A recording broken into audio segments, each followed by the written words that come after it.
Efesiërs 5 vers 18. Ek lees dit soos dit in die grondtaal staan.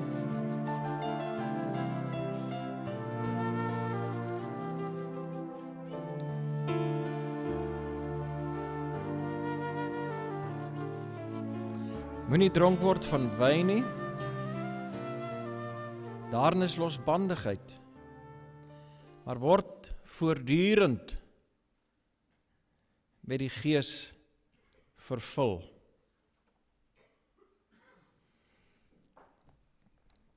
Ons lees net daar die woord, die ander sal ek aanhaal as ek praat met u. Ek het aan die begin vir u gesê dat wanneer ons weergebore word, ontvang ons die Heilige Gees, Vrydag aand. En hy word genoem die Gees van aanneming tot kinders.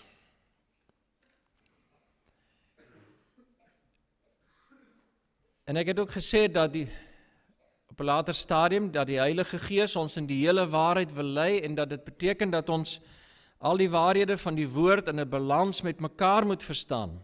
So kan ons byvoorbeeld, soos dit in Suid-Afrika is, soveel oor die liefde van God praat dat ons respek vir God verloor en besef dat daar ook 'n heilige ontzag vir God moet wees, die vrees van die Here op 'n regte manier. Maar jy kan ook, soos wat ek dink jy in Nederland meer kry, so geweldig oorbeklemtoon ten koste van die liefde van God, die regverdigheid en die geregtigheid van God, dat God vir jou 'n wrede regter word, wat gedurig op jou afkyk en jou wil straf. En dat jy vergeet dat as jy die Here Jesus aangeneem het, dan is jy geregverdig, jy is vrygespreek, jy is gebore, geestelik nou gebore in die koninkryk van God, jy is 'n kind van God, jy is 'n kind van die Vader, en in jou woon die Heilige Gees, die Gees van aanneming tot kinders, die Heilige Gees wat vir jou kom sê, jy mag maar dit aanvaar, dat God jou ten volle aanvaar het as sy kind, en jy kan by God tuis wees, en jy kan hom lief hê, en jy kan in 'n kind-vader verhouding met hom leef, en heel dikwels het ons die probleem, dat ons miskien 'n aardse vader het, wat oorstreng met ons is, altyd so streng, dat ons nie 'n spontane verhouding met hom kan hê nie, met ons aardse vader. En dan dra ons hierdie beeld oor op ons siening van God, en ons kan nie vry na God toe gaan en in 'n heerlike, ontspanne verhouding met God ons Vader leef nie. En uit sy volheid leef nie. Ons jongste seun, Zoon Dani, hy het veel vrymoedigheid. As hy by ons kom besoek, kom kuier, dan stap hy na die yskas en hy haal daaruit wat hy wil. Ek koop altyd vir my 'n heerlike klomp sappe, verskillende vrugtesappe, dis die woord daar. En ek sit dit daar in 'n kas heel ver weg, onderweg. As Dani na die weekend, na die naweek terug gaan huis toe, en ek gaan soek vir my 'n sappie om te drink, is daar niks. In Suid-Afrika is ons heel lief vir biltong, ken julle biltong? Dis gedroogde vleis. Dis heerlik. As ek soek vir 'n bietjie biltong, is dit weg. So wil die Here hê, moet ons met ons hemelse Vader leef. Weet jy, ek lees vanaand daar, toe ek daar sit uit Lukas 15, en u kan dit gerus vanaand weer gaan doen, of môre as u tyd het, oor die verhaal van die 2 verlore seuns. En dit gryp my aan die hart, dat toe daardie verlore seun terugkom, het die vader nie vir hom gepreek nie, nie met hom baklei nie, nie vir hom sleg gesê nie. Daar staan die Vader het hom innig jammer gekry. En vir hom gewag. En hom omhels.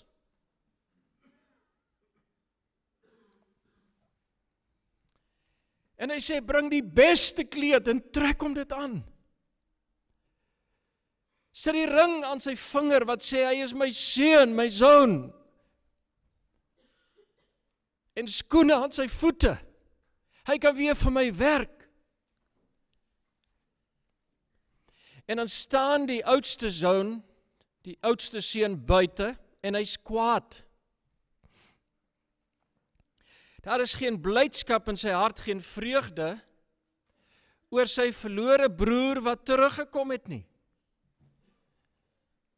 Wat 'n beeld was van die fariseërs van daardie tyd, die kerkleiers, wat nie bly was as 'n mens tot bekering kom nie, maar kwaad is daaroor. Die beeld van 'n kerk, wat mense wat tot bekering kom, onder sensuur sit, kan nie dit glo?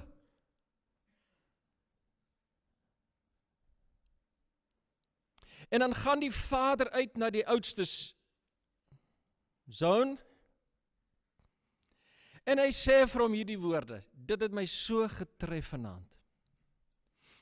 Ons moet tog vrolik en bly wees. Ons moet tog vrolik en bly wees. Waarom is ons so bang om in die kerk van die Here vrolik en bly te wees? Terwyl ons praat van die evangelion, die goeie tyding, die blye nuus, goeie tyding dat jy vergifnis van sonde kan kry en volledig aanvaar word as kind. En dat jy ook nog oorwinning oor sonde kan kry en nou vir God jou Vader gaan lewe met vrymoedigheid.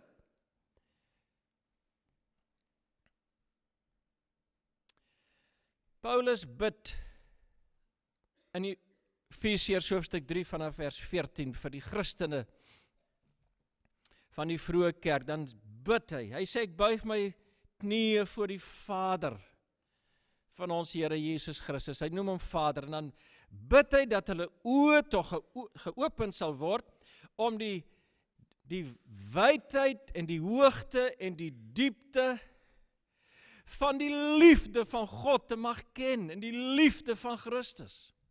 En ek wil vanaand vir jou kom sê, God het jou ontzaglik lief. En as jy Jesus aangeneem het, dan sê hy vir jou in sy woord, jy het die Heilige Gees ontvang, jy het sondevergifnis ontvang, en jy hoef God nie weer te vrees nie. In die sin van bang te wees vir hom nie.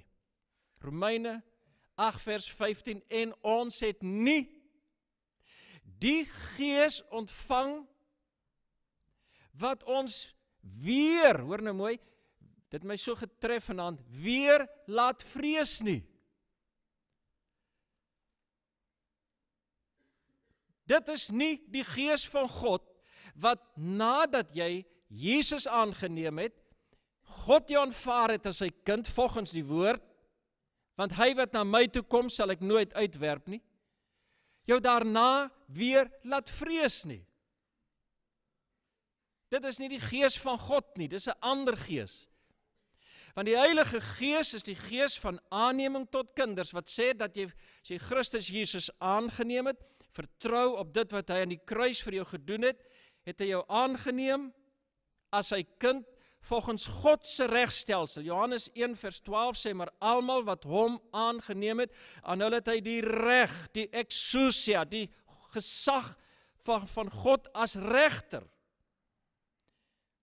gekry om kind van God te wees, en daarom verwys Romeine 8 ook daarvandaan, daaroor as hy sê, wie kan ons aankla? Wie kan ons beskuldig as die regter ons vrygespreek het? En ek dink daar is niks wat Satan so haat, as dat die kind van God vertrou op God se woord en God se beloftes, dat as hy sy sondes bely, dat hy vergewe is, dat hy Jesus aangeneem het, dat hy nou kind van God is. Want Satan, lees ons in Openbaring 12 vers 10, is die aanklaer van die broers. As jy 'n sonde bely het, dan sê 1 Johannes 1 vers 9, dan het God jou vergewe. Nou is die Satan magteloos. Al wat hy kan doen, hy kom met misleiding in jou gedagtes. Of in jou gevoelslewe, laat jou voel jy's nie vergewe nie. Verskillende gedagtes en redenasies, waarom jy kwansies nie vergewe kan wees nie. En jy luister na die stem van Satan in plaas van na die woord van die Here. Valse beskuldiging. As jy jou sonde bely het, staan daarop dat God jou vergewe het. Wandel in die lig, want God is lig. 1 Johannes 1 vers 5. As jy gemeenskap met God, voortdurende gemeenskap met hierdie Vader wil hê, vers 7 sê, wandel voortdurend in die lig. As jy dan weer sondig, bely die sonde en staan op en gaan aan met jou verhouding met God. Jy hoef nie vir 3 dae sleg te voel, of vir 3 maande nou eers hard te gaan werk, om op te maak vir jou sonde nie. As jy sondig bely dit, breek daarmee, staan op, gaan aan, om God te dien. En onderskei tussen die ou natuur en sonde. Ons lees in Galasiërs 5, vers 24, dat ons sondige natuur het hartstogte en begeertes. Dit sal altyd daar wees tot die laaste dag. Objektief is hierdie ou natuur doodgemaak, maar subjektief leer ons dat eers die dag van die wederkoms van Christus ons ten volle verlos sal wees van die ou natuur. Maar Jakobus 1 leer vir ons baie duidelik dat ons versoek word wanneer ons deur ons eie begeertes weggesleep word. Hierdie is 'n ontsaglik belangrike vers. Want ek sien daar is 'n groot dwaling in die teologie in die meeste kerke in Nederland hieroor. En hierdie teks kan u help. Jakobus 1 sê baie duidelik dat versoeking nog nie sonde is nie. Is die klank nie te sag nie? Is dit reg? Want my stem is nie lekker sterk nie, so jy moet dit nie te sag maak nie, dan moet ek te hard praat. Jakobus 1 vers 14 sê, maar elkeen word versoek as hy deur sy eie begeerlikheid weggesleep en verlok word. Vers 15, daarna, as die begeerlikheid ontvang het. Wat sê in die Nederlands? As die begeerlikheid ontvang het, baar dit, gee dit geboorte aan sonde. Jy moet eers aan 'n versoeking, 'n gedagte of 'n gevoel toegee. Jy moet dit ontvang en sê ja versoeking, dis 'n mooi gedagte wat Satan nou vir my gee. Ja kom, ek vat jou. Ek stem saam. Dan het jy eers gesondig. Want in gesprek met iemand in hierdie tyd, het ek agtergekom dat daar is 'n groot misverstand, dink ek, in die kerke in Nederland daaroor. Want sommige leiers sê, predikers sê, nee, as jou sondige natuur net 'n slegte gedagte na jou toe gebring het, dan het jy klaar gesondig, en daarom sal jy altyd 'n sondaar bly, en jy sal nooit vrykom nie. Nou, as dit waar was, dan het ek saamgestem. Want as al die sondige gedagtes of gevoelens wat die ou natuur na 30 jaar nog soms vir my gee, sonde is, dan leef ek in sonde. Hoe kan ek preek vanaand hier? Kan ek 'n voorbeeld vat? Hier lê 'n Bybel. Gestel nou maar, my ou natuur sê vir my, jong, maar dit is daarom 'n mooi Bybel hierdie, jy het nie so 'n Bybel nie. Vat hom. Niemand sal agterkom nie. Hulle sal nie dink 'n dominee steel nie. So, vat hom saam, Suid-Afrika toe. Niemand sal jou sien nie. Sê maar hierdie gedagte kom by my op. Waarvandaan kom die gedagte? Van die duiwel. Hy is die versoeker. Maar sê nou, ek ignoreer hom. Negeer. Ek reageer nie op hom nie. Of ek weerstaan hom, of ek bestraf hom. Ek kan byvoorbeeld, soos Jesus gemaak het, toe hy versoekers sê, nee, die woord van God sê, jy mag nie steel nie, gaan weg Satan in Jesus se naam. Dan het ek nie gesondig nie. Mans wat soms sukkel, probleem het, miskien met 'n onrein gedagte wat opkom. Nee, ignoreer dit. Dis die ou mens. Hy is 2000 jaar al oorlede, al dood. En as hy nog sterker kom, vertel hom dit. Sê, jy is saam met Jesus gekruisig. En sê die ou man, hoe weet jy dit? Dan sê jy vir hom, die Bybel sê so. Dan het jy nie gesondig nie.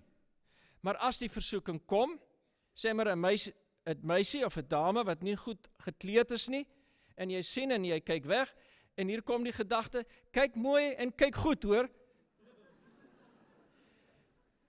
Dan moet jy 'n keuse maak. Keuse? Dan besluit jy oordink dit met jou verstand, met jou wil, sê ja of nee.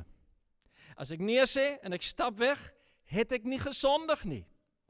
Maar sommige predikers uit gereformeerde kerke sê, nee, jy het nou klaar gesondig, net as jy die versoeking gekry het.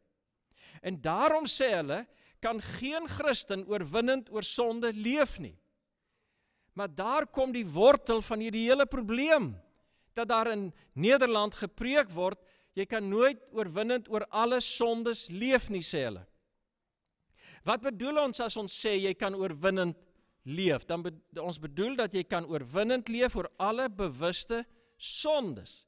Jy het opgehou met steel, opgehou met vloek, jy is ook nie volmaak nie, jy kan weer daaraan toegee, wanneer jy 'n keuse maak vir die sonde. 'n tyd gelede sê maar so omtrent 'n jaar, of 'n bietjie langer na, die Gees van die Here so kragtig gewerk het op koppies en baie mans tot bekering gekom het, en vrouens ook daarom, sit ons klomp mans een aand en ons kuier. Nou, Arjan was al by ons, hy weet wat is kuier by ons. Nou ja, ons gesels lekker, en toe begin hulle vra oor hierdie probleem. En ek sê vir hulle, maar as julle as julle 'n onrein gedagte kry, maar julle het nog nie daaraan toegegee nie, dan het julle nie gesondig nie. Hulle het amper fees gehou. Hulle sê, dis die wonderlikste nuus, want ons dink ons is so sondig, want ons het ons nou bekeer en ons leef ernstig en ons jaag die heiligmaking na, maar aan en af kom hier nog gedagtes by ons op, of gevoelens. Ons gee nie daaraan toe nie, ons aanvaar dit nie, maar ons het gedink dit is sonde, dan bely ons dit, môre en oormôre aand kom dit weer. Ek weet nie of julle die spreekwoord het nie, maar ons ou dominees het altyd vir ons dit verduidelik, deur vir ons te sê, jy kan nie keer dat 'n vogel oor jou kop vlieg nie, oor jou hoof vlieg nie. Maar jy kan keer dat hy nie in jou hare kom 'n nes maak nie. Jy weet wat is 'n nes? Van Luther. Kom van Luther af. Nou kom, luister julle in Nederland nie na Luther nie. So, daar is 'n groot verskil tussen 'n versoeking en sonde. En as jy gesondig het, dan is die duiwel gou by, Hy haat jou blydskap in Jesus. Hy haat jou vreugde in Jesus. Hy wil nie hê dat jy moet vrolik en bly wees soos wat Jesus in die verhaal van die verlore seun vertel nie. So hy is sommer by om jou nog ekstra sleg te laat voel, in die grond te trap, sien jy hoe sleg is jy? Jy sal tog nooit 'n oorwinningslewe lei nie, ensovoorts, ensovoorts. Nee, as jy geval het, die Bybel sê dit ook verskillende plekke, as jy geval het, staan gou op. Moenie dat die vyand te lank oor jou bly wees nie. As jy geval het, sê vir jouself, ek gaan nie dat die Satan lank oor hierdie val bly wees nie. As ek in 'n wedloop hardloop, 'n resies, en ek val, dan spring ek dadelik op en ek hardloop aan. En ek leef vanuit die feit dat ek 'n kind van God is en dat God my liefhet. In Christus Jesus het God my altyd lief, selfs die oomblik as ek weer val, as ek sondig. Het God my nog steeds lief. Hy keer nie my sonde goed nie. Jakobus 4 vers 18 sê, die volmaakte liefde dryf die vrees na buite. En hy wat vrees, het nog nie volmaak geword in die liefde nie. As jy die liefde van God, jou Vader, 90% aanvaar, sal jy 10% vrees, verkeerde vrees. As jy 100% aanvaar in die geloof dat God jou liefhet, omdat die Bybel so sê, sal die vrees uitgedryf word. En dan nog 'n belangrike ding wat ek wil sê, en ek wil vir u sê dat ons geestelike pad, hierdie pad van 'n geesvervulde lewe, is eintlik ook die hele tyd 'n pad van vertroue op Christus. Vir alles wat ons nodig het. By ons bekering vertrou ons Christus vir ons redding, met oog op die ewige heerlikheid. Ek het dan vergifnis van sonde ontvang en die Heilige Gees, maar weet jy wat? Saam met my wedergeboorte ontvang ek alles objektief regtelik. Ek ontvang regverdigmaking en heiligmaking. Ek wil dit duidelik stel, want daar's mense wat sê ek verkondig, jy kom halfpad tot bekering, en dan jy word halfpad geregverdig of geheilig, en dan moet jy nou later eers nog heel geregverdig of geheilig word. Dit is nie wat ek sê nie. Die Bybel is daar baie duidelik dat ons vanaf ons wedergeboorte geregverdig, objektief volgens God se toerekening en geheilig is. 2 Tessalonisense 2 vers 13 sê Paulus, ek dank my God dat God julle gered het tot saligheid in die heiligmaking van die Gees. In die heiligmaking van die Gees. 1 Petrus hoofstuk 1 vers 2 sê ook dat God ons uitverkies het in die heiligmaking van die Gees. Deur die heiligmaking van die Gees. 1 Petrus 1 vers 2. En ek het al in hierdie tyd 1 Korintiërs 6 vers 11 ook aangehaal wat sê dat, maar julle is afgewas, julle is geheilig, julle is geregverdig deur die Gees van God. So die dag wanneer ons weergebore word, ontvang ons alles as 'n groot geskenk. Wat is 'n geskenk? Cadeau. Ek ontvang alles. Die probleem is dat ons dit by ons bekering nie altyd besef nie, nie verstaan nie. Ek dink die voorbeeld is al hier genoem, ek dink jy het dit een keer genoem, dat nou moet ons hierdie cadeau oopmaak en alles uithaal. Vir sommige vat dit miskien 6 maande, vir ander 3 jaar. Maar weet jy, hierdie geskenk wat God vir ons gee, waarvan ons erfgename is, Want as ons kinders is, het ons die eerste aand gesê, is ons erfgename. Die oomblik wanneer ek tot geloof kom, erf ek alles in Christus. Ek is volledig kind van God. Maar dit sal my 'n hele leeftyd vat om alles te erf, deelagtig te word deur die geloof subjektief. Al is ek in Christus geheilig, is heiligmaking 'n proses wat ek deel kry subjektief deur verskillende stadiums in my lewe, tot die laaste dag. Ons sê altyd in ons teologie, in die Nederduits Gereformeerde Kerk in Suid-Afrika, jy moet al meer word wat jy reeds in Christus is. Kyk, die ander verlore seun, die goeie verlore seun, wat daar buite was, wat sê hy vir sy pa?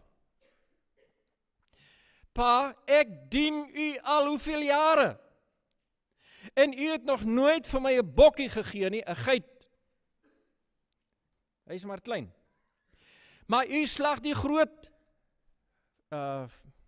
vers, of wat sê julle, koei, vir hierdie seun wat so stout was. So kan 'n mens leef binne die kerk. Jy doen alles uiterlik soos wette vir jou pa, maar daar's geen verhouding, kind-vader verhouding nie.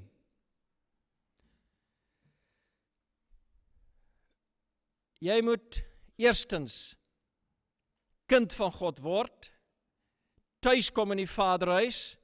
Nou daarna kan jy nou leef uit die vaderhuis. Gaan na die yskas, haal uit wat jy soek. Gaan slaap op die bed in jou pa se huis. Met ander woorde, kom tot rus by die Here. Leef in die teenwoordigheid van God, elke oomblik. Deur die bloed van Jesus, nie hoe goed jy is, nie jou werke, maar omdat jy voortdurend gereinig word deur die bloed van Jesus, en omdat jy in beginsel alreeds geregverdig en geheilig is. Maar nou sê die Bybel, ek het alreeds daardie teks aangehaal, in Openbaring 22 vers 11, dat nou kan die regverdige nog regverdiger word, en die heilige nog heiliger. Dit is ook 'n groeiproses. Jy sterf al meer saam met Christus, jy staan al meer op in 'n nuwe lewe. Jy kry al meer deel aan die lewe van Jesus in jou, maar dit het nie te doen met jou sekerheid van redding nie, dit het te doen met die feit, omdat jy 'n kind van God is, verstaan jy al meer en meer.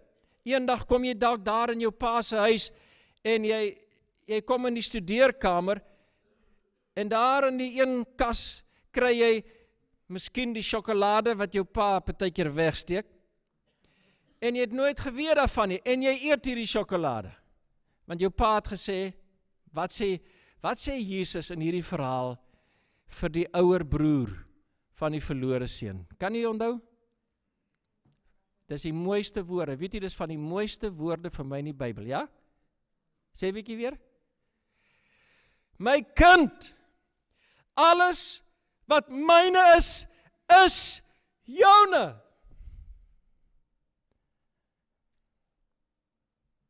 Dit is pa-kind verhouding. Die volheid van die Heilige Gees is joune, die strome van lewende water is joune. Kindskap is joune. Kom tuis by God. En sy woord is betroubaar. Jy het 'n Vader wat nooit vir jou sal lieg nie. Ek het kinders gekry in Suid-Afrika, hulle pa sê vir hulle, papa gaan weg, as ek terugkom, dan bring ek vir jou 'n fiets. Dan het hulle al die verwagting, dan kom hulle terug, dan kom hulle pa terug, sonder 'n fiets. Die teleurstelling. Maar jy kan God vertrou. Natuurlik sê hy vir ons, dat gebed so werk, dat jy dikwels baie keer moet vra, vele kere, voor jy kry. Maar hy sal jou op die ou end in elk geval antwoord, en as hy vir jou iets gesê het, vir jou, spesifiek sal hy dit doen. Goed, die eerste is dan, ons vertrou Christus vir ons redding met die oog op ewige lewe en hy maak my sy kind en ek is kind van die Vader. Die tweede, ons moet ook Christus vertrou vir bekragtiging deur die Heilige Gees vir hierdie lewe op aarde. Efesiërs 5 vers 18 sê, word voortdurend vervul deur die Heilige Gees. Die Griekse woord sê ook, jy kan dit ook sê, word herhaaldelik vervul. Albei is reg, voortdurend en herhaaldelik. Daarom is dit so belangrik dat ons voortdurend geesvervuld lewe. Om in hierdie oop, rein en skoon verhouding met die Vader te leef. Want die vervulling deur die Heilige Gees gee vir ons juist die innerlike geestelike krag om nou te wees wat ons is, om te leef dit wat ons is, om ons status uit te leef, kind van God. Geestelike krag om regverdig te lewe, geestelike krag om heilig te lewe, geestelike krag om oorwinnend te leef oor alle omstandighede. Romeine 8 sê vir ons heel duidelik dat die kind van God nog nie ten volle geopenbaar is aan hierdie wêreld nie. Maar by die wederkoms sal die kinders van God aan die wêreld geopenbaar word. Tot op daardie stadium dan nou het ons nog deel aan die verganklikheid. En broers en susters, dis baie belangrik. Dit beteken, ons sal nie altyd ryk wees nie. Ons sal nie altyd gesond wees nie. Ons sal nie van alle krisisse bewaar word nie. Maar wat ons weet is dat Jesus vir ons sê in Lukas 12 byvoorbeeld, dat niks met ons buite God se wil sal gebeur nie. Die onbekeerde mens het nie daardie waarborg nie. Nie 'n haar sal van ons hoof val sonder die wil van ons hemelse Vader nie. Sommige van julle is bang om vir ons te kom kuier in Suid-Afrika, want julle lees van die kriminaliteit. Nou wil ek vir julle vra, die God wat julle hier in Nederland beskerm, dat nie 'n haar van jou hoof afval buite sy wil nie, sal hy dieselfde doen in Suid-Afrika of nie? So Arjan, jy moet weer kom kuier. Geen verskoning. Maar, nadat die Bybel dit sê, in Romeine 8, kom hy by vers 37, dan sê, maar oor al hierdie dinge, in al hierdie dinge, is ons meer as oorwinnaars. Ek glo nie in die prosperity gospel, wat sê, jy moet altyd ryk wees, altyd gesond, ensovoorts nie. Maar ek glo in die evangelie van 'n oorwinnende lewe. Dat jy ook in alle omstandighede, al word jy soms siek, al het jy nie nou geld, soveel soos wat jy wil hê nie, juist daaroor oorwinnend kan leef. Dit is die kenmerk van 'n geesvervulde lewe.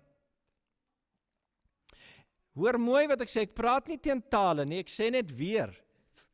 Volgens die Bybel en vir my is dit 'n groter teken dat iemand vervul is deur die Heilige Gees, as hy in alle omstandighede oorwinnend en bly kan lewe, teenoor iemand wat miskien in tale praat, maar sommer gou moedeloos word, as hy net 'n bietjie moeilike omstandighede kry. Verstaan jy wat ek sê? Geestelike krag, die voortdurende vervulling deur die Heilige Gees, wil vir ons geestelike krag gee om oorwinnend te leef oor alle omstandighede. Bonatuurlike krag van die Heilige Gees. En om selfs vervolging te verdra. 2 Timoteus hoofstuk 2 is een van die verskillende gedeeltes wat Paulus praat oor vervolging. As ons vir die Here Jesus leef en getuig en werk, dan sal ons vervolging kry en ons moet vervolging verdra. En die Heilige Gees gee vir ons krag om vervolging te verdra. En Paulus sê daar, aangrypende vers, hy sê, ek verdra die vervolging ter wille van die uitverkorenes. Dat van hulle gered kan word, dat hulle gered kan word. Byvoorbeeld, U kan na 'n gemeente toe gaan en niks doen uit vrees vir vervolging. Of u kan sê, nee, ter wille van mense wat gered moet word, gaan ek iets probeer doen, gaan ek getuig, gaan ek die waarheid verkondig, al kry ek vervolging.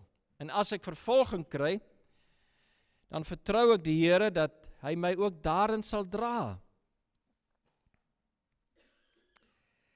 Geestelike krag om hierdie lewe te lei. Die vervulling deur die Heilige Gees, of kom ek sê, die inwoning van die Heilige Gees maak my 'n kind van God. Dan weet ek gaan hemel toe, uitgesorteer.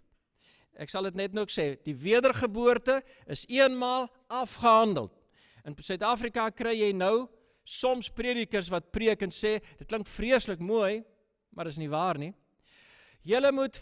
Ons moet voortdurend weergebore word. In die Bybel staan die wedergeboorte altyd in die Augustus, eenmaal afgehandeld in die verlede. En dit gee aan ons sekerheid. Van daardie oomblik af, Efesiërs 1 vers 13 en 14 en 4 vers 30, is ons verseël tot die dag van verlossing.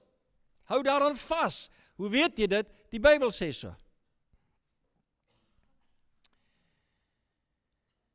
Maar, ons is nog nie in die hemel nie. Ons weet ons gaan soontoe.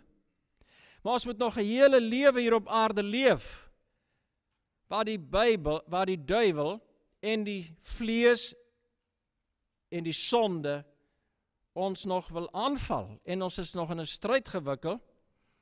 En die stryd gaan om te leef en te bly leef vanuit die oorwinning wat ons in Christus het. En daarom het ons veel geestelike krag nodig om hierdie stryd te kan hanteer en die versoekings te oorwin. Dit is altyd vir my so wonderlik dat die Here Jesus daar in Getsemane vir die disippels gesê het, waak en bid dat julle nie in versoeking kom nie. Hy sê nie, waak en bid teen versoeking nie. Of as julle in versoeking is nie. Hy sê, waak en bid dat julle nie in versoeking kom nie. Dis dieselfde gedagte as die Onse Vader, lei ons nie in versoeking nie. Wat sê dit? As jy geestelik, geesvervuld bly lewe,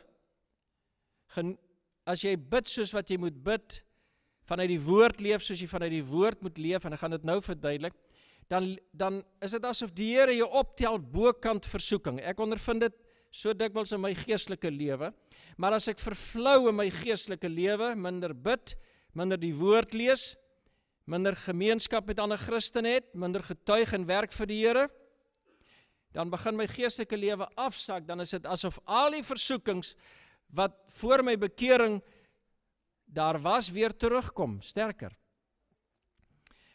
Ons het 4 wiele, bande nodig vir ons geestelike motorkar. Is dit bande? Is dit reg? Julle praat van 'n pappeband. Wat? As 'n band pap word? 'n lekker band. Ons sê die wiele is pap. Wat is hierdie 4 bande wat nie moet lek nie?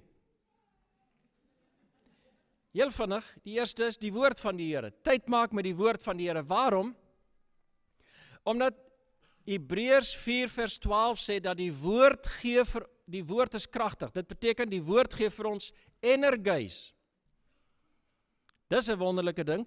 Die woord van God leer ons nie net nie, onderrig ons nie net nie, maar weet jy, soos hierdie naweek wat jy sit onder die prediking van die woord, of as jy die woord lees of Bybelstudie doen, dan gee God geestelike lewe, geestelike energie, geestelike krag, geestelike lus om die Here te dien, geestelike vuur in jou hart deur die woord van God.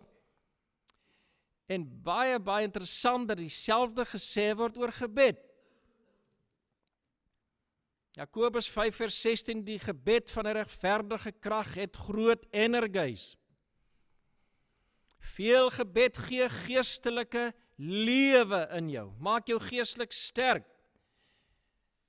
Daarmee saam die 3de wiel van ons motorkar is koinonia, om geestelike gemeenskap met mekaar te hê. Jy moet iewers inskakel, 'n broer en 'n suster kry, of iemand wat jy mee kan saam bid. Ek wil vir u sê, ek doen dit vir vele jare al, byna elke week van my lewe, bid ek saam met 1 of 2 of 3 broers. En as jy, ek wil nie 'n geestelike wet maak nie, maar ek wil sê, ek dink dat as jy 'n jong Christen is en jy is nog swak, maar jy kan 1 maal in 'n week of 2 maal 'n week of 3 maal in 'n week vir 1 uur en 'n half per keer saam bid. Nie gesels nie, jy kan daarna gesels en lekker Nederlandse koffie drink. Maar wat julle net sit en bid, en dan sê jy, maar ek kan nie so lank bid nie, ek bid net 5 minute, dan is my woorde op, vat dan die psalms en bid hulle, daar's baie. Jy sal maklik dan 1 uur en 'n half kan bid. Of ander teksgedeeltes en bid vanuit die teks. En ek waarborg jou, dis byna onmoontlik om terug te val. Toe ek tot bekering gekom het, was ons ver in die platteland, wat is rural area, en ek het nie vriende gehad van my ouderdom, met wie ek geestelike dinge kon deel nie. Daar was 'n groepie ou mense, hulle was so oud soos ek nou, toe het ek gedink hulle is oud, en eenmaal in 'n week het ek saam met hulle gaan bid, en hulle het my ingetrek, ek het nie eers jonger as hulle gevoel nie,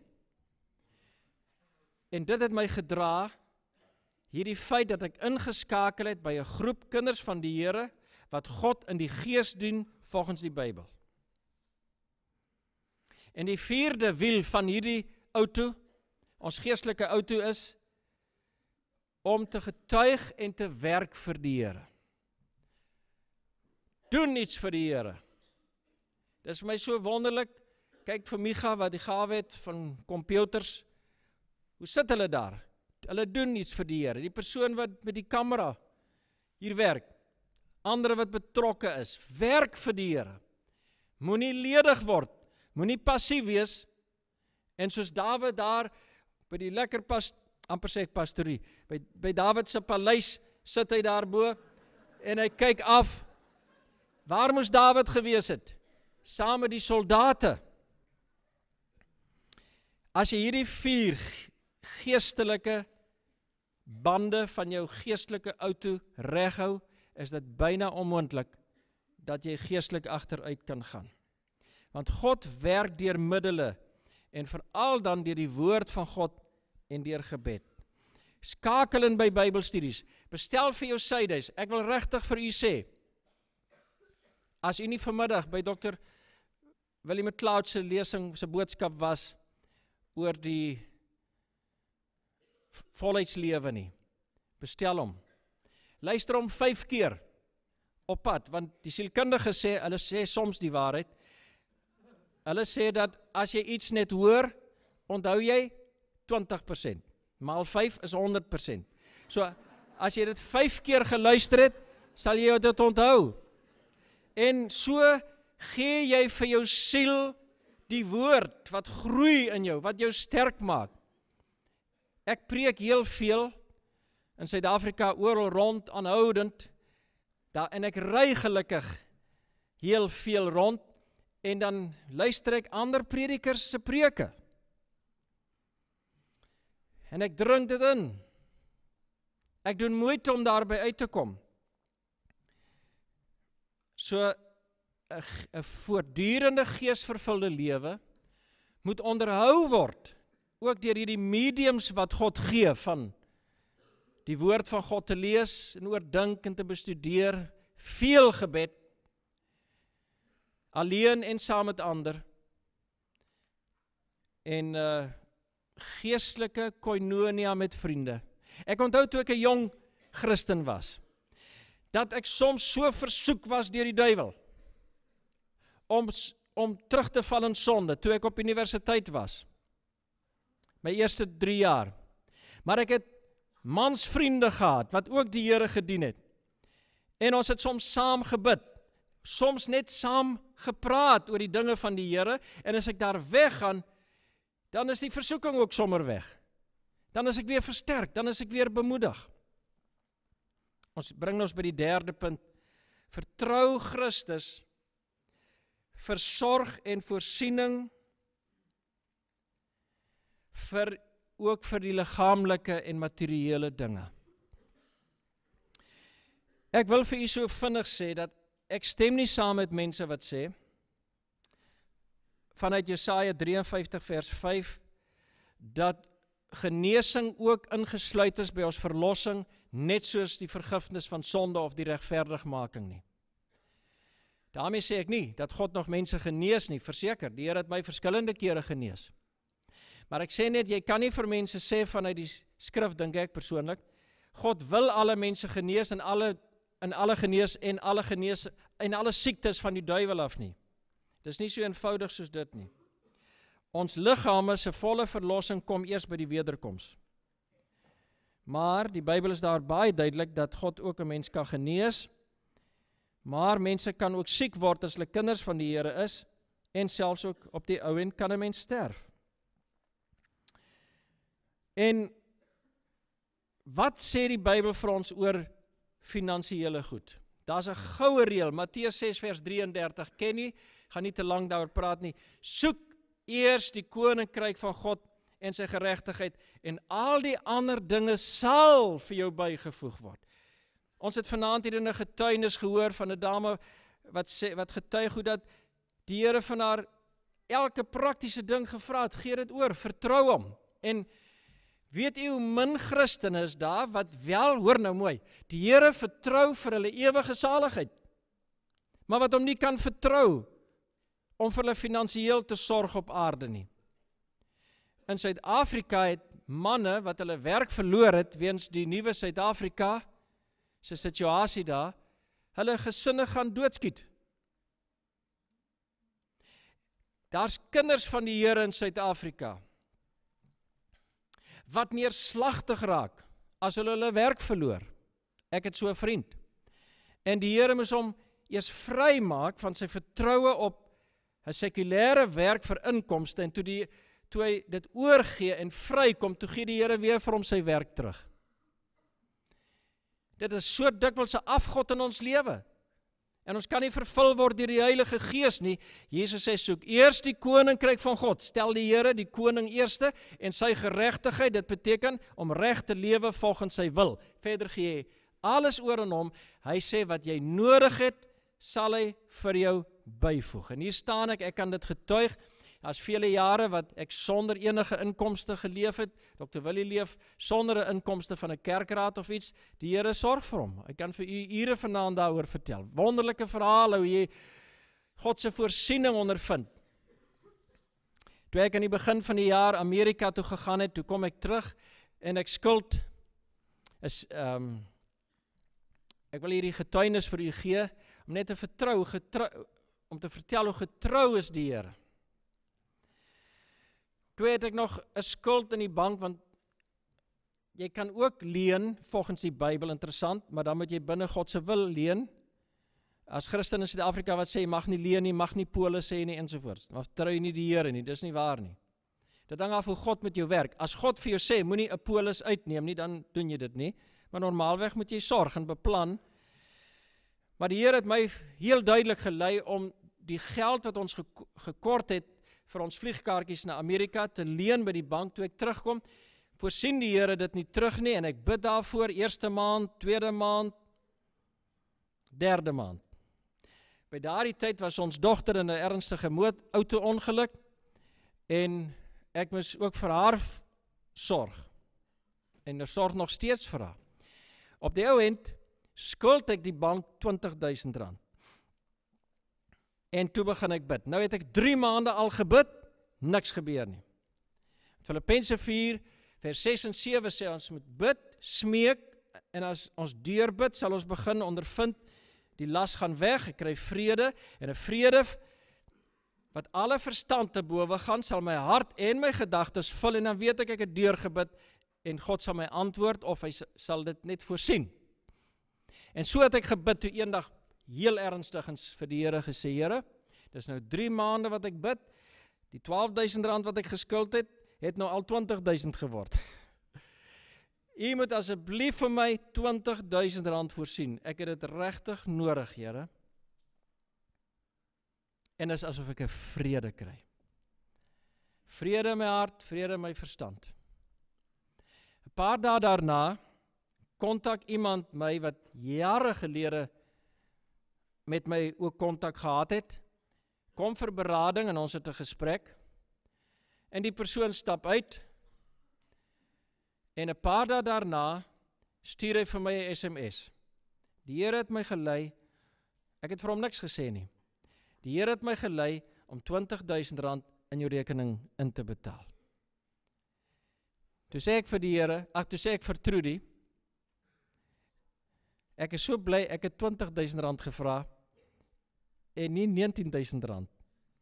Want nou die Here presies my gebed verhoor, en die skuld is afgelos.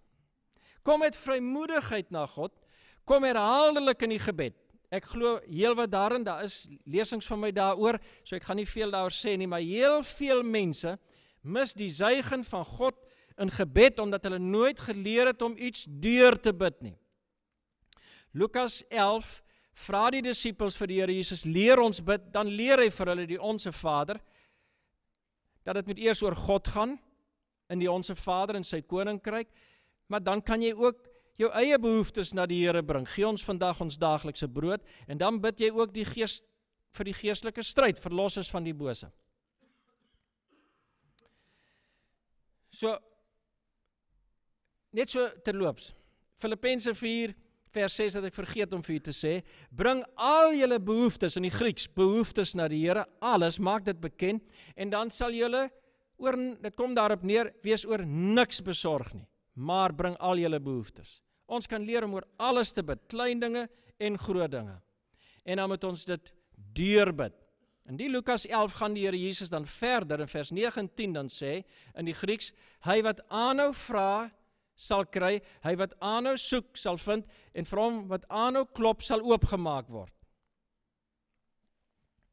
My tweelingbroer wou soms hê dat ons met die rugbybal gaan speel. Dan wil ek nou sit en studeer en werk afhandel, dan sê ek, Marius, ek kan nie nou gaan nie, ek moet eers werk. Dan kom hy aan my deur, en dan klop hy. Dan sê ek, gaan weg, ek wil eers klaarmaak. Dan sê ek, Marius, jy pla vir my, ek kan nie konsentreer nie, ek wil werk. Dan, toe was ek nog onbekeerd, dan spring ek op, ek gryp hom hier aan die kraag en hier agter aan die broek, en ek stamp hom daar uit, in die gang af, uit die huis. Soms gaan ek deur die gang tot buite, heel buite. Gaan ek terug, sluit die deur, sit ek om te studeer. Net soos ek lekker konsentreer. Hy wen my, hy oorwin my. Later dan staan ek op, en ek gaan speel saam met hom met die rugbybal. Dis presies wat die Here sê, wat dit is om deur te bid. Vir enigiets, vir klein dinge, vir groot dinge. Kwel julle nie. Heel belangrike beginsel wat ons altyd moet toets as kinders van die Here, waar jou skat is, sal jou hart ook wees. Laat Jesus altyd jou skat wees, laat die ewige dinge altyd vir jou belangriker wees as die tydelike dinge, en kwel jou nie oor môre nie, Matteus 6 vers 34, 1 Petrus 1 vers 7 tot 9 sê, werp julle bekommernis op die Here, want hy sorg vir julle. Jy kan nie 'n geesvervulde lewe lei, as jy nie die Here Jesus ook vertrou om elke dag vir jou te sorg, en kommer in jou lewe, bekommernis toe te laat. En dit is nie, hoe kan ek sê, dit is treffend, laat ek so om sê, dat Petrus daar sê, dat ons oor niks bekommerd moet wees nie, werp julle bekommernis op die Here, want hy sorg vir julle, dan sê, want, vers 8, die duiwel loop rond soos 'n brullende leeu, en kyk wie hy kan verslind, dis gekoppel aan bekommernis. Vers 9, hom moet julle teëstaan, standvastig in die geloof, ensovoorts. As jy soms in krisissituasies kom, finansiëel, en jy begin jy bekommer, bid en vra iemand om saam met jy te bid. En as jy nog nie vry is nie, bid weer, tot jy deurbid, en jy ondervind dat jy die vrede van die Here het, en dat die Heilige Gees met volle krag ook heers en vir u deurdra deur die moeilike finansiële tyd, maar dat die Here sal op die ou end voorsien. Die laaste punt. Die vierde punt is, vertrou dan die Here vir 'n voortdurende geesvervulde lewe. Ek wil nie te lank praat nie, my tyd is byna verby. Maar hoor mooi wat ek sê. Vertrou die Here vir 'n voortdurende geesvervulde lewe. Ons dink so dikwels, maar ek sal dit nie maak nie. Vandag het Dr. Willie so duidelik in daardie boodskap, het vir my geweldig getref gesê, en jy moet dit regtig vir u kry en luister, 5 keer, dat ons moet ontdek dat ons het 'n probleem met die ou sondige natuur. Hy is ons probleem, nie soseer die sondes nie, maar die oorsaak van die sonde, maar dan kan ons ook ontdek dat daar is 'n oplossing vir die probleem. Toe ons nou vir 'n week met vakansie gegaan het, het ek by 'n garage, 'n motorhawe, stilgehou om benzine in te tap. Is dit 'n garage? Wie verstaan my? Toe ek verder ry, begin die motor ruk. En ek sê vir my vrou en dogter, hulle het vuil benzine in die tank gegooi. En sukkel, maar die auto daarom geloop en ons het gaan vakansie hou en nou weer terug met hierdie auto. En ek neem hom na werktuigkundiges en ek vertel vir hulle, julle sal seker die hele tank moet uithaal, skoonmaak, want hulle het vuil benzine in my tank gegooi. Hy sê ons sal kyk. Hy skakel die auto aan, hy luister, hy sê nee, dat is 'n ander probleem. Nou, hoe moet ek dit nou in Afrikaans sê, maar die vrouens sal dalk nie weet nie, maar die mans weet, dat 'n auto het 'n coil en 'n distributor, en 'n, maak nie saak nie, dis goeders daarvoor by die engine, by die masjien, en hy sê hierdie auto's, op hierdie, hy vra hoeveel kilometers het jou auto, ek sê vir hom, hy sê dan gee hierdie ding altyd 'n probleem, ons sit 'n nuwe een in, daar's die auto reg. Ek het gedink dit is vuil benzine. So wat ek net vir jou vinnig wil sê, dis goeie nuus as jy altyd die oorsaak van 'n probleem kan kry. En as jy nog hoor ook, daar is 'n oplossing vir die probleem. Dis so lekker. So, die Here het vir ons 'n oplossing gegee vir die ou natuur, so ons kan God vertrou vir hierdie oorwinningslewe. En dan die geheim van wandel, is die tweede laaste gedagte wat ek ietsie wil sê, Galasiërs 5 vers 16 praat dan van die geesvervulde lewe is 'n lewe van wandel. En ek het dit al vroeër hier gesê, maar dit is soos 2 soldate, die Griekse woord beteken soos 2 soldate wat in pas met mekaar loop. So moet ek leer om met die Here te wandel, elke dag, net in sy wil, my wil oorgegee aan sy wil, en ek geniet die lewe. In 1 Timoteus 6 vers 17 staan daar, dat God vir ons alles van hierdie lewe gee om te geniet. En ek wil dit graag vir u sê. Want daar is mense wat dink, dat as jy nou kind van God is, en dit sluit eintlik af by wat ek mee begin het vanaand, dat jy so swaarmoedig moet wees, en jy mag niks van hierdie lewe geniet nie, jy moet eintlik geen vreugde geniet, geen plesier in hierdie lewe hê nie, alles wat vir sommige groepe dink dat die gekruisigde lewe beteken dat alles wat vir jou lekker is, moet jy voorneus hê. Terwyl daar staan in 1 Timoteus 6 vers 17, as ek nou reg onthou, dat God vir ons alles ryklik gee om te geniet, maar ons net nie ons vertroue op die goed plaas nie. Ek is iemand wat, en my kinders ken my so, in my gemeente, ek geniet die lewe. Nie net om vir die Here te werk nie. Daar is baie gesonde en goeie dinge wat die Here vir ons gee, wat ons kan geniet. Hy het hierdie skepping vir ons gemaak, om dit te geniet, en om nog daarvoor te prys ook. So wat ek wil sê is, as ek in die wil van God wandel, onder leiding van die Heilige Gees wandel, dan kan ek hierdie lewe ten volle geniet. Maar soos ek gesê het, ook die probleme en die omstandighede kan ek oorwin, as dit oor my pad kom. Die laaste gedagte. Al is u vervul deur die Heilige Gees en jy ondervind die krag van die Here. Onthou net dat die Heilige Gees meer en meer van Jesus nog aan u wil meedeel. Meer en meer van Jesus aan u wil openbaar, dat dit nooit stop nie. En dat in hierdie proses jy ook al meer verander sal word na die beeld van Christus. En dis die wonderlikste ding waarmee die Here besig is in ons lewe. 2 Korintiërs 3 vers 18 sê, as ons soos in 'n spieël sy heerlikheid aanskou, word ons verander na dieselfde beeld deur die Gees, deur die Heilige Gees, wat die Here is. So hou moed. As jy moedeloos raak in hierdie geestelike stryd, gaan net aan, met al hierdie dinge wat ek vanaand genoem het, en mettertyd groei jy en word jy sterker, en sonder dat jy dit altyd weet, word jy verander na die beeld van Christus. Al meer en meer. Die Heilige Gees doen dit. Die Heilige Gees oor wie ons so baie gepraat het, hierdie naweek. Die trooster, die ander trooster wat in ons kom woon het. Is dit nie wonderlik? Ek weet nie of dit vir u wonderlik is nie. Want ek sê altyd,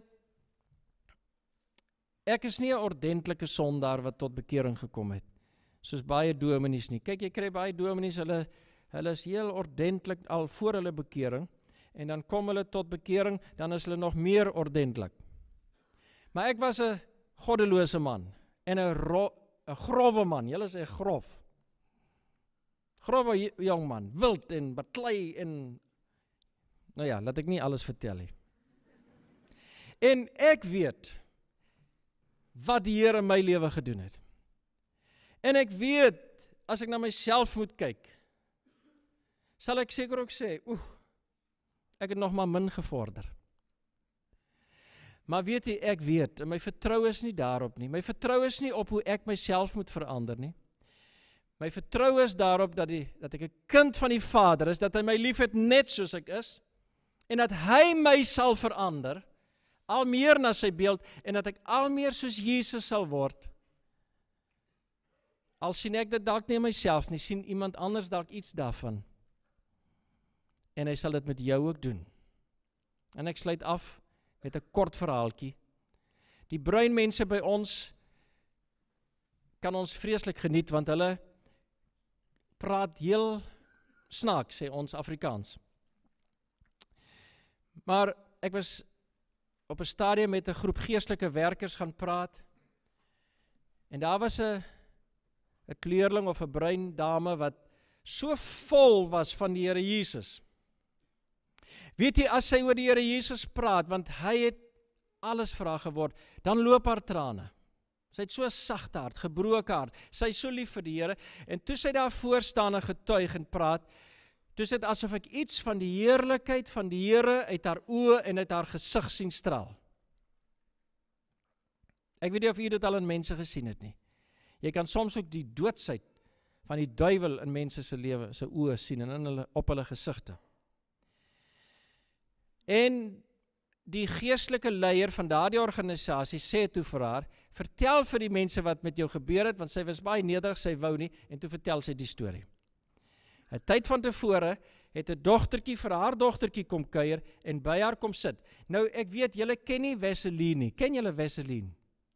Vaseline is iets wat die vrouens aan die gesigte smeer en dan blink hulle gesigte. Nou weet jy. Ja. Nou sit die twee dogtertjies, haar dogtertjie en die ander dogtertjie by die tafel, by die tannie, soos ons nou sê tannie, by die dame, en die ander dogtertjie kyk die vrou so, en kyk, en later vra sy, nou ons sê tannie, vir iemand wat ouer as ons is, tannie, hoekom blink tannie se gesig so? En sy dink in haar hart, miskien is dit iets van die Here Jesus, wat hierdie kind in my sien. Maar nou is sy daarom ook te nederig om dit te sê. En toe antwoord haar dogtertjie, dis net Vaseline man. Maar toe ek na daardie vrou kyk, terwyl sy dit vertel, toe sien ek, dis nie net Wesley nie. Mag die Here Jesus iets van homself deur u uitstraal, oral waar u beweeg, na hierdie konferensie. Deur die geheim van die Heilige Gees, wat sy lewe oorwinnend deur jou wil lewe. Amen. O Here, baie dankie vir so baie dinge wat ons kon deel met mekaar in hierdie dae.